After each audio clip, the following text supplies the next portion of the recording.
Hey guys, it's Toyota Buck. Um, I'm gonna try to share as much information as I can, but I've got some good news for some 4Runner customers.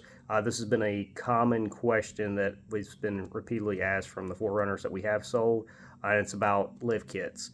Now, it's still a little ways out, but Toyota is coming out with a factory lift kit. Now, so if you're on the holds or back and forth or debating, now the common questions I get about lift kits is one, do they void your warranty? Now, I can speak for the policies I write, but I can't speak for every dealership that's out there. So as a general rule of thumb, and I will say check with your local dealership that you would be taking it to get a repair, or maybe the one that wrote you a policy if you have extra coverage on it. But a lot of times, your modification, as long as it does not cause a failure, typically doesn't mess it up. So if you put a lift kit and you put 35s, and all of a sudden you start wearing out tie rods and ball joints, and your policy would normally cover it, if the 35s or 38s or whatever, however big you go, is causing that, that's a causation. They're not going to cover it. Now, if the touchscreen goes bad, it has nothing related around the lift kit or the bigger wheels and tires. So in previous years, before Safety Sense kind of got complicated, it wasn't that crazy to put an aftermarket lift on a vehicle because you've got some suspension components that, hey, you're not going to cover, but it's not that big a deal. Again, always ask your dealership because I've never had an issue here. A light lift, 1 or 2 inches bigger on a tire has never really been an issue, but I have heard occasional cases where if you do anything, all of a sudden they don't want to honor a powertrain coverage they gave you or something like that. So again, always ask the important question at your dealership. I'm just giving you the general information in my experience. Now, the issue about Toyota Safety Sense and the newer lift kits is everything is calibrated off stock height, stock size tires. Now, a lot of customers I know have ran some aftermarket lift kits successfully with Toyota Safety Sense. That does not mean that it's a guarantee, depending on what size you go, or if you had an issue with the system, it's kind of hard to factory calibrate it when you're not back at factory height. You may have to pull that lift, pull that tire. So if you do something aftermarket, it wouldn't be a bad idea for you to keep your stock springs, shocks, whatever it is. That way you could put it back and get it calibrated if you ran across that scenario. That would just be my little 2 cents there.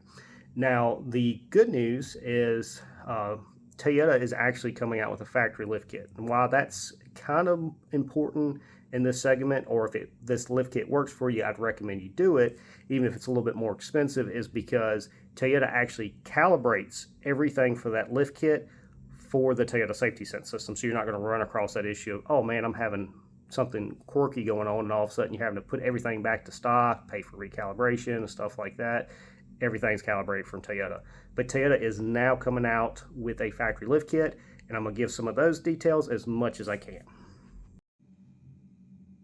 All right, so I had to blur a little item out here, but we are excited to announce that the first time ever a genuine Toyota lift kit is available for a cherished member of the Four Brothers, the 4Runner.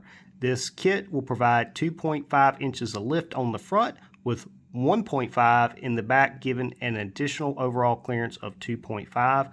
On top of the added off-road capability and being backed by factory warranty, our lift kit is the only kit on the market engineered for full compatibility with our standard Active Safety Sense TSS 3.0. We've launched 2 kits. I can't show the cost, of course. I'm not trying to get myself in trouble with anybody, or Toyota, I should say.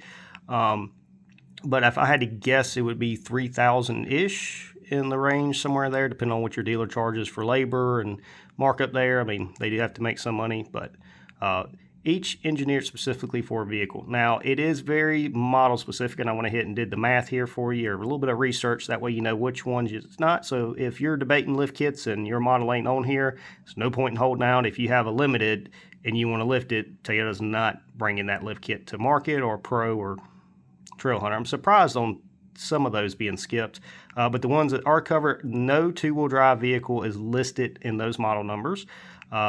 8664 is the SR5, then TRD Off-Road, TRD Sport, TRD Off-Road Premium, and TRD Sport Premium is the gas models that can be added.